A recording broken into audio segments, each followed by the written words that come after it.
Amén. Continuamos en el libro de los Hechos y vamos en el capítulo 21, versículo 37. Amén. Y en este día, en esta hora, vamos a estudiar, a meditar sobre la vida de Saulo, ya en sus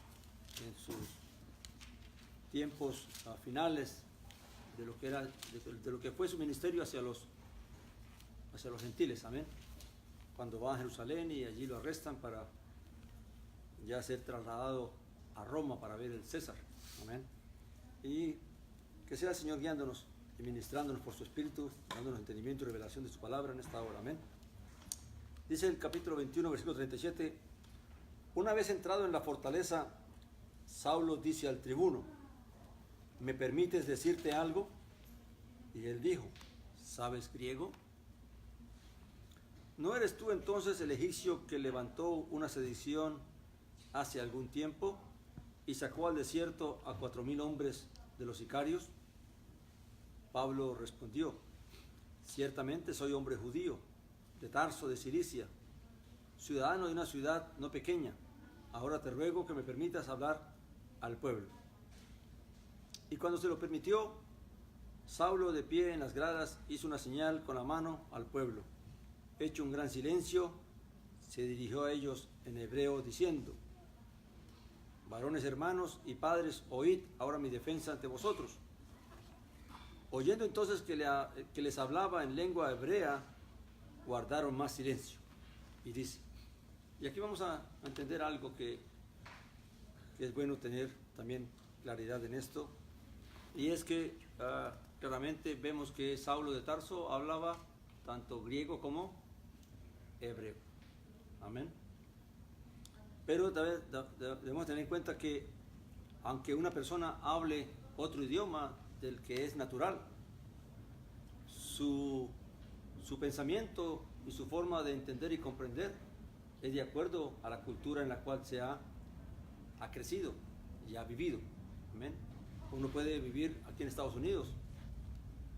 Venimos de naciones que tienen una cultura diferente, que hablamos español. Amén. Y llegamos acá y ciertas cosas las entendemos de acuerdo a nuestra cultura. Amén. Hay cosas que son diferentes y nuevas para nosotros aquí, que son típicas de la cultura norteamericana. Amén. Pero que uno viene ya con una cultura establecida. Amén. Igual Saulo de Tarso, aunque hablaba griego, su cultura, su pensamiento, su entendimiento acerca de Elohim o de Dios, del Dios de Israel y de la palabra y de las promesas de Dios eran conforme al pensamiento hebreo, al pensamiento judío. Amén. Así que aunque hablara griego o aún escribiera griego, lo hacía conforme al entendimiento que tenía de su cultura, amén, de su pueblo y de su enseñanza. Amén. Que es lo que hay que entender aun cuando sea escrito en otro idioma, hay que entender de que el pensamiento es judío, el pensamiento es hebreo. Amén. Y eso hay que tenerlo presente cuando uno lee la escritura. Amén. Entonces, claramente aquí no están hablando ni en español, ni en inglés, ni nada. Están hablando con los romanos hablaba griego, o con los gentiles hablaba griego, y con los hebreos hablaba hebreo. Amén. Claramente nuestro Señor Jesús de Nazaret no salió de Israel, así que él no tuvo necesidad de hablar griego, aunque lo más seguro que también hablaba un poco de griego, pero su idioma era el hebreo. Amén. Y habló en hebreo, y los ángeles le hablaron a las personas que les hablaron en hebreo. Amén. Luego dice que, porque algunos defienden de que no, que es que aquí dice tal cosa, pero es que le está leyendo la traducción en tu idioma. Amén. Pero eso no fue escrito en ese idioma, ni fue dicho en ese idioma. Amén. Luego dice que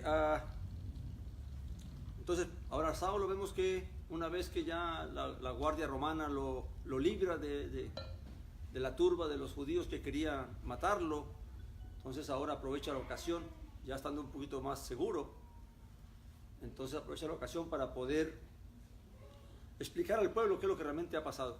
Amén. Y quién es él realmente. Y empieza entonces a narrar todo lo que le ha ocurrido en su vida espiritual. Dice: yo soy un varón judío nacido en Tarso de Cilicia, pero criado en esta ciudad, o sea en Jerusalén, y educado a los pies de Gamaliel. Gamaliel fue un hombre reconocido dentro del pueblo judío. Amén. Fue él el que habló en el Sanedrín cuando quisieron perjudicar a Juan y a Pedro. Amén. Recuerdan que quisieron también arrestarlos y apedrearlos. Y entonces él dijo esas palabras tan famosas, dice: pues dejadlos, que si esto es de Dios, entonces permanecerá, y si no es de Dios, eso mismo se caerá por sí mismo. Amén. Y si es de Dios, entonces nos encontraremos nosotros luchando contra Dios, y ellos siguieron su consejo. Amén.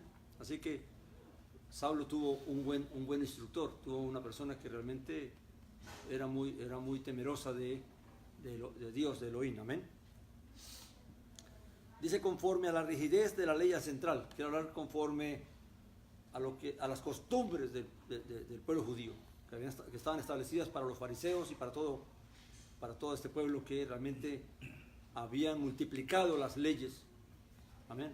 Con tal de proteger, de no violar los mandamientos. Entonces realmente Pablo fue educado en esa estricta ley del pueblo judío. Amén. Y dice que siendo tan celoso de Dios como todos vosotros lo sois hoy. Una cosa que Pablo dice en Romanos es que él da fe y testimonio de que los judíos tenían celo de Dios, pero no conforme a ciencia. O sea, uno puede ser celoso de Dios, pero no conforme a la voluntad de Dios. Amén. Entonces ahí es donde uno se puede convertir en religioso. Amén. Al no entender realmente cuál es la voluntad de Dios y qué es lo que Dios realmente quiere de nosotros. Amén. Y dice que, versículo 4, capítulo 22, yo perseguí a muerte este camino, hablando del camino de la fe, de Yeshua, atando y entregando en cárceles a varones y también a mujeres, como también me es testigo el sumo sacerdote y todo el concilio de ancianos, pues de ellos recibí cartas para los hermanos en Damasco, y viajaba allá para traer atados a Jerusalén, incluso a los que había allí, a fin de que fueran castigados. Realmente le está diciendo yo soy como uno de ustedes, pero todo eso cambió. Amén. Claramente, y tenía como testigos al mismo Sanedrín y a los mismos sacerdotes, que les había dado las cartas para ir a perseguir a los creyentes en Yeshua, no solamente en Jerusalén, sino en otros lugares. Amén. Dice que, versículo 6, pero me aconteció yendo cuando me acercaba a Damasco, como a mediodía, súbitamente una gran luz del cielo resplandeció en torno a mí, y caí al suelo, y oí una voz que me decía: Saulo, Saulo, ¿por qué me persigues? Yo entonces respondí: ¿quién eres, Señor? Me dijo: yo soy Yeshua de Nazaret, a quien tú persigues. Ahora bien, los que estaban conmigo ciertamente vieron la luz, pero no oyeron la voz del que hablaba conmigo. O sea que el único que oyó la voz fue Saulo. Amén. Entonces dije: ¿qué debo hacer, Señor? Y el Señor me dijo: levántate, ve a Damasco, y allí se te dirá todo lo que ha sido ordenado que hagas. Y como no veía por causa del resplandor de aquella luz, me llevaron de la mano los que estaban conmigo, y llegué a Damasco.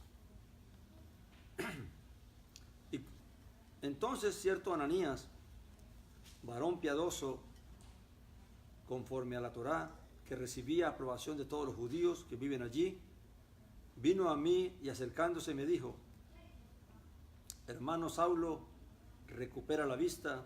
Y en aquel momento miré hacia él. Entonces él dijo: el Elohim de nuestros padres te ha escogido para que conozcas su voluntad, veas al justo, o sea, ¿a quién? Al Mesías, ¿verdad? Y oigas la voz de su boca, porque le serás testigo ante todos los hombres de lo que has visto y oído. Ahora Ahora pues, ¿qué esperas? Levántate y bautízate y lava tus pecados invocando su nombre. Y aquí lo que él está narrando es realmente su conversión, cómo él llegó a creer que Yeshua de Nazaret era el Mesías de Israel. Amén. Y fíjate que aquí, hasta aquí la gente lo está oyendo tranquilamente, oyendo el relato de lo que está anunciando. Amén.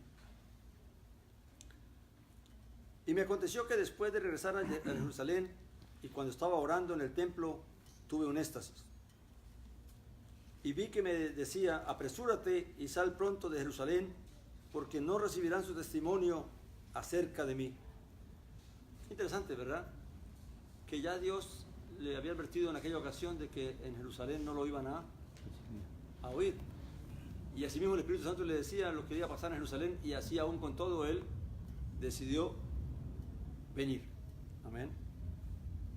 Y yo dije, versículo 19, Señor, ellos saben que yo estaba encarcelando y azotando en cada una de las sinagogas a los que creen en ti. Y cuando era derramada la sangre de Esteban, tu testigo, yo mismo estaba presente consintiendo y guardando las ropas de los que lo mataban. Y me dijo, ve, porque yo te enviaré lejos a los gentiles. Y lo escucharon hasta esa palabra, y alzando la voz gritaron, quita a este de la tierra, que no conviene que viva. ¿Por qué cambiaron tan rápido? Porque a lo mejor ellos tenían la ideología, como hoy en día también hay esa misma ideología, de que solamente el pueblo judío es el pueblo escogido de Dios. Amén. Y todavía sigue esa ideología en algunas mentes. Amén, ese pensamiento, amén. Porque claramente para ellos el hecho de que Dios mandara ahora a que Dios escogiera a los gentiles era algo que para ellos era algo inconcebible. Porque dentro de la Escritura eso no, en el primer pacto y en los profetas no, aunque algunos profetas ya hablaban de la redención de los gentiles, ¿verdad? Pero ellos no podían verlo por la enseñanza que tenían. Recuerden que una de las cosas que tristemente la idea que tienen dentro del pueblo judío es que ellos son, como decía el hermano, ellos son el pueblo escogido y no los gentiles, amén. Pero en la fe Dios llamó también a los gentiles, porque los gentiles son descendencia de Israel, de las tribus del norte, de Efraín, amén. Y todo eso está profetizado cuando Jacobo bendice a los hijos de José, a Efraín y a Manasés. Allí claramente la bendición que él da es la bendición de cómo la descendencia de Efraín sería multitud de naciones. Amén. Ya, eso estaba escrito ahí. Amén. Claramente que, como dice, como Saulo lo aclara en ciertas cartas, que era un misterio. La redención de los gentiles era un misterio para el pueblo judío, que aunque estaba escrito en los profetas, ellos no podían verlo porque aún tenían que la venda de Moisés. Amén.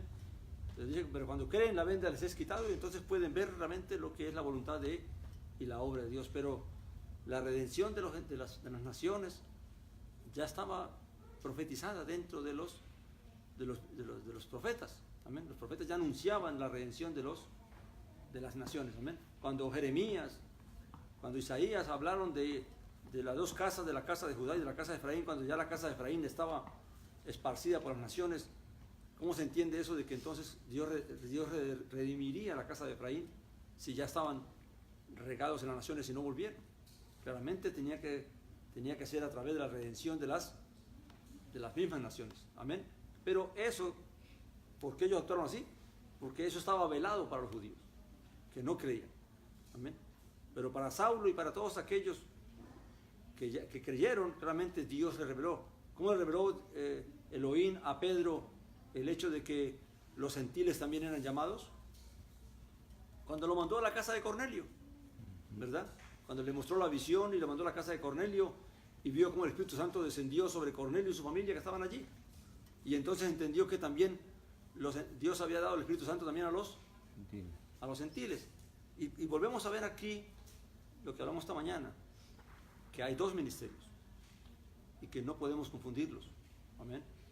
Si fuera un solo ministerio, el de la fe, claramente para qué el Señor escoge a Saulo, si ya habían discípulos, si ya Pedro había visto cómo el Señor había dado el Espíritu Santo a los gentiles. Amén. Pero claramente, como vemos en el capítulo 15, cuando ellos se despiden, cuando Saulo y Pedro se despiden y se dan la mano, entendiendo de que Saulo y Jacobo iban a servir a los judíos, Pedro y Jacobo iban a servir a los judíos, y Saulo y Bernabé iban a servir a los gentiles. Claramente ahí se ven los dos ministerios, con dos enfoques diferentes. Amén. Y claramente eso que tenemos que entenderlo. Si entendiéramos eso, sería mucho más fácil aceptarnos. Tanto los judíos que tienen fe en Jesús el Mesías, como los gentiles que tenemos fe en, o los que venimos de las naciones que tenemos fe en Jesús el Mesías. Porque ya no somos gentiles. Amén. Claramente la fe dice que ya no soy gentiles ni extranjeros, ni estas cosas, ¿verdad?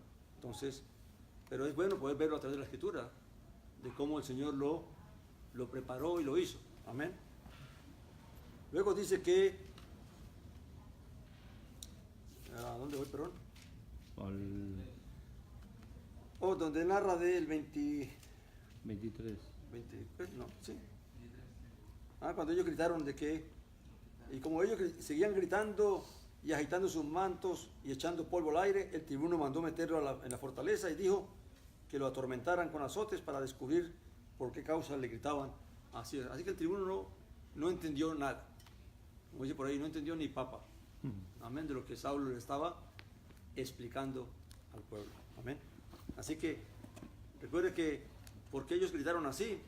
Porque la causa por la que ellos lo arrestaron en el templo, ¿cuál fue? Porque creían que él había metido gentiles dentro del templo. Amén. Recuerde que los gentiles no son permitidos dentro del templo, excepto los prosélitos, aquellas personas de las naciones que han hecho conversión al judaísmo ortodoxo. Amén. Porque no hay judaísmo mesiánico. Amén. En realidad no hay judaísmo mesiánico porque el judaísmo mesiánico es lo mismo que la fe de todo aquel que cree en Yeshua el Mesías. Amén. Lo que sí hay es judaísmo ortodoxo, aquellos que se rigen por el pacto, por el primer pacto. Amén. Por el pacto que se hizo en el monte Sinaí. Amén. Luego dice que cuando estaban azotando, dice el 25, pero cuando lo estaban atando con las correas, Saulo dijo al centurión que estaba presente: ¿os es lícito azotar también a un ciudadano romano sin sentencia previa? Claramente Saulo dijo: a mí no me van a azotar por gusto. Amén. Y recurrió a los derechos civiles. Por eso será que recomendaba tanto de que someteos a las autoridades, porque él mismo se aprovechó de esta ocasión. Si no lo azotan, por gusto. Amén. Cuando el centurión oyó esto, fue al tribuno y le avisó diciendo: ¿qué vas a hacer? Porque este hombre es romano. Fíjense que eso es algo que yo aprendí también aquí. Uno cree que los judíos todos son, que porque son judíos, son de diferente lugar. No, el judío es de donde nace. Usted le pregunta a un judío: ¿de dónde es usted? Dice: yo soy americano, o yo soy alemán, o yo soy español, o soy, porque el judío adopta la ciudadanía de donde nació. Ahora que está la ciudadanía del Estado de Israel, pues tienen la opción de ser israelitas, de ser de la ciudadanía de Israel. Amén. Para los que se van hacen la liyá y regresan allá al Estado de Israel a vivir allá completamente. Amén. Pero un judío, los judíos, lo que los une como judíos, lo que identifica como judíos, no es donde nacen, sino es la religión que practican. Amén. Por eso cualquier persona de cualquier nación, si se hace judío, no importa de dónde sea, lo que lo identifica como judío es la religión a la cual ha entrado ahora. Amén. Igual nosotros los gentiles, no importa de dónde seamos, somos de la fe en Jesús el Mesías, somos cuerpo del Mesías. Amén. No importa si somos mexicanos, colombianos, venezolanos o donde sea. Amén. Sino que debemos entender de que somos parte de un cuerpo. Porque la cabeza está donde, allá arriba, el cuerpo está formándose aquí hasta que todo el cuerpo sea formado. Amén. Por eso de hablar de naciones, de Israel y toda esa cosa confunde un poco, porque la gente habla, no es que yo soy israelita, pero dice, no, pero Israel está allá, ¿y tú qué haces aquí? Porque se confunde mucho eso. Pero nosotros los creyentes debemos identificarnos como un cuerpo y no como una nación. Amén. Porque cuando venga el Mesías y transporte a todos los creyentes a Israel, entonces ahí seremos Israel. Amén. Pero mientras no estemos allá y estemos por todas partes, somos un cuerpo. Estamos formando es un cuerpo, el cuerpo del Mesías. Amén.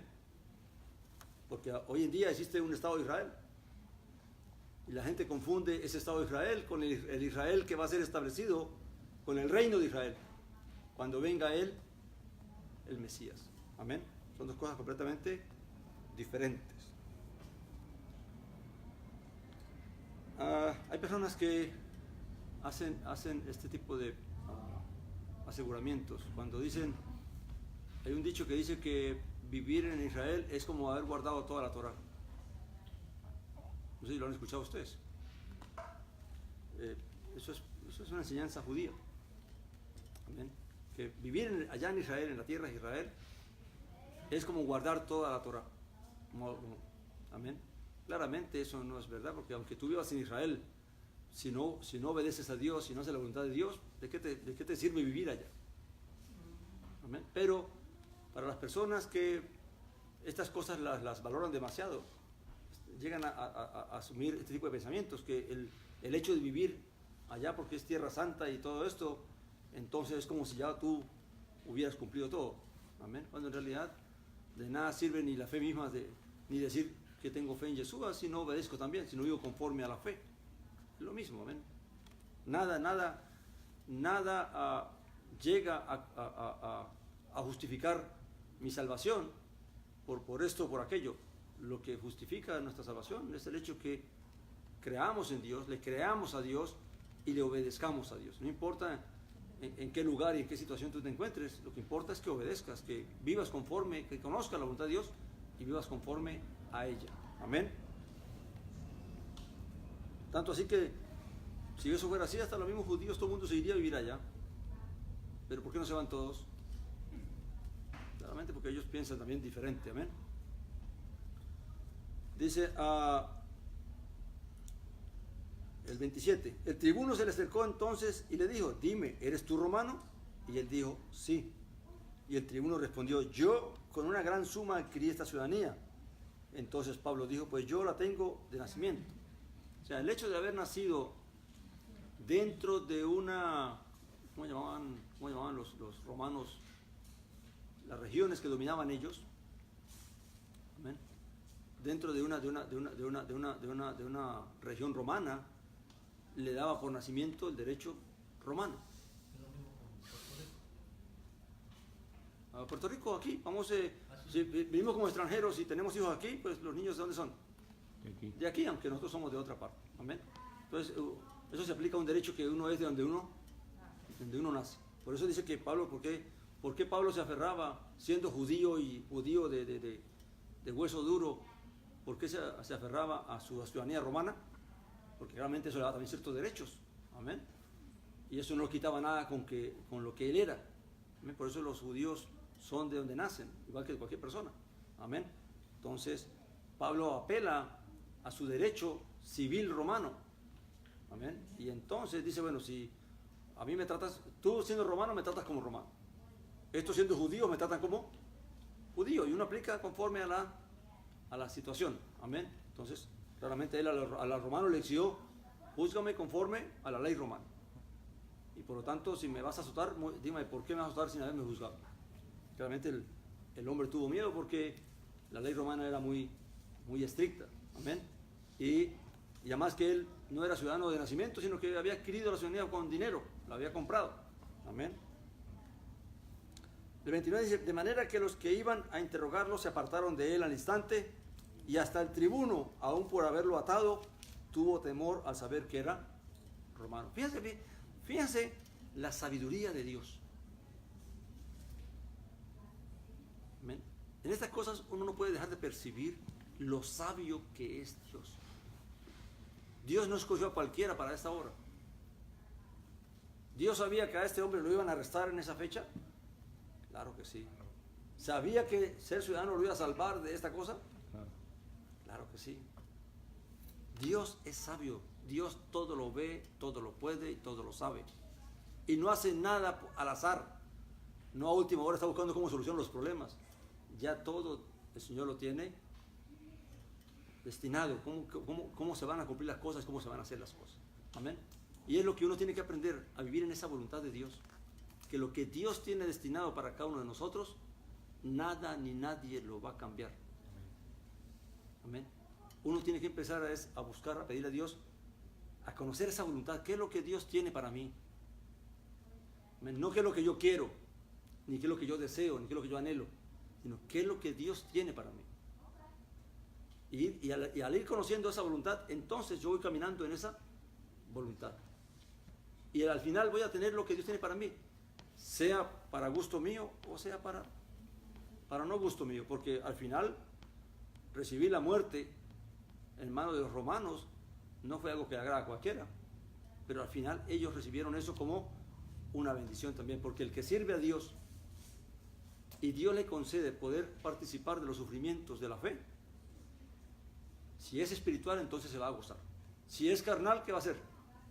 Va a renegar: Señor, pero por si te he servido, ¿por qué ahora me permite que me van a hacer esto a mí? Amén. Y es la diferencia entre el que es espiritual y el que es carnal. Amén.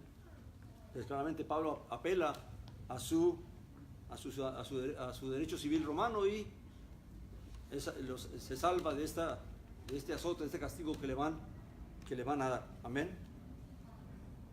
Dice: al día siguiente, queriendo saber de seguro de por qué lo acusaban, los judíos lo desató y mandó reunir los principales sacerdotes y a todo el Sanedrín, y sacando a Saulo lo puso ante ellos. Saulo entonces, fijando los ojos en el Sanedrín, dijo: varones hermanos, yo con toda buena conciencia me he conducido para con Elohim hasta este día. Aquí ya está Pablo hablando delante de los judíos, delante del Sanedrín. Amén. Pero el sumo sacerdote Ananías mandó a los que estaban junto a él que lo golpearan la boca. Entonces Saulo le dijo: Dios te golpeará a ti, pared blanqueada. ¿Estás sentado para juzgarme conforme a la Torá? Y violando la Torá mandas que me golpee. Claramente pues no tenía, aunque fuera sumo sacerdote, no tenía derecho a mandarlo a golpear sin ni siquiera haberlo juzgado. Pero tristemente es así. Hay personas que se sientan en la silla de Moisés, pero abusan de eso, abusan de esa autoridad, abusan de ese poder. Amén. Y no solamente los que se sientan en la silla de Moisés, también los que se sientan en las sillas de juzgar, los jueces y todo esto, ¿verdad? Fiscales y toda esta gente también abusan de ese poder. Amén. Dice: entonces los que estaban presentes dijeron: al sumo sacerdote de Elohim maldices. Y Saulo dijo: no sabía, hermanos, que fuera el sumo sacerdote, pues está escrito: no maldecirás a un príncipe de tu pueblo. Parece que el sumo sacerdote que había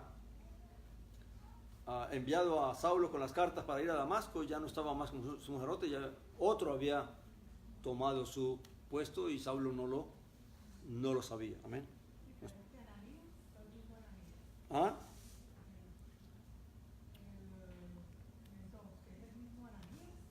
Sí, pero este puede ser un hijo de él o otro Ananías. Amén. Porque cuando lo del Señor Yeshua era Caifás. Amén. Y Ananías era su suegro, a menos que Ananías hubiera puesto. Recuerda que los romanos, algo que sabemos de la sucesión de sumo sacerdote era por herencia. Los hijos tomaban la posición de los padres porque Dios lo entregó a una familia sacerdotal, el ser sumo sacerdote, ¿verdad? Pero el punto es de que cuando vinieron los romanos pervertieron eso, y entonces los romanos ellos mismos elegían quién iba a ser sumo sacerdote, y cada año hasta se tiene un récord históricamente de que hubo muchos sumos sacerdotes en corto tiempo. Amén. Pero todo fue porque ya se convirtió en algo político y no en algo espiritual. Amén. Entonces Pablo, percibiendo, versículo 6, que una parte era de saduceos y otra de fariseos, dijo a gran voz en el Sanedrín. O sea, ya Saulo se dio cuenta que en realidad el juicio no iba a ser correcto y entonces decidió buscar cómo salirse del problema. ¿Y dónde vio la solución Saulo, para poder salirse de este problema? La división de entre ellos. Amén. ¿Qué tiene que ver con que Saulo vio que unos eran saduceos y otros fariseos? La resurrección. Lo que ellos creían. Los saduceos no creían en la resurrección, mientras los fariseos sí creían en la resurrección. Y si él planteaba un solo tema, claramente los otros iban a protestar y todo se iba a echar atrás. Amén. Entonces dice: varones hermanos, yo soy fariseo, hijo de fariseos, acerca de la esperanza de la resurrección de los muertos, se me juzga. En realidad no era eso el juicio, ¿verdad que no? ¿Cuál era el juicio? De si él había entrado gentiles al templo o no. Ese era el juicio realmente. Pero Saulo les cambió todo sin que ellos se den de cuenta. Amén. Y ahora les introduce un tema diferente que no tiene nada que ver con lo que realmente lo estaban juzgando. Amén. Y en realidad Saulo no había metido a nadie al templo. Eso es una acusación falsa. Amén. Ellos creyeron eso, porque vieron que andaban por Jerusalén con un gentil. Amén. Pero con creyente de Yeshua. Dice: y al decir esto, versículo 7, se produjo un altercado entre los fariseos y los saduceos, y la asamblea se dividió. ¿Qué dice la Escritura? ¿Qué dice por ahí algo? Divide y vencerás. Así que a veces hay que tomar consejos. ¿Amén? Porque los saduceos dicen que no hay resurrección, ni ángeles, ni espíritus, pero los fariseos admiten todo eso. O sea que hay una gran diferencia entre una creencia y otra. Amén. Por eso es que aún hoy día dentro del judaísmo también hay diferentes tipos de judaísmo. No todos son iguales, ni todos creen lo mismo. Amén. Aunque conservan el título de judaísmo todos. Amén. Son sectas, pero son grupos que están diferenciados por las creencias. Amén. Dice: se produjo, versículo 9, se produjo entonces un griterío enorme. Se levantaron algunos de los escribas de la secta de los fariseos y protestaban violentamente diciendo: no hallamos nada de malo en este hombre, y si acaso le ha hablado un espíritu o un ángel, realmente. Recuerde que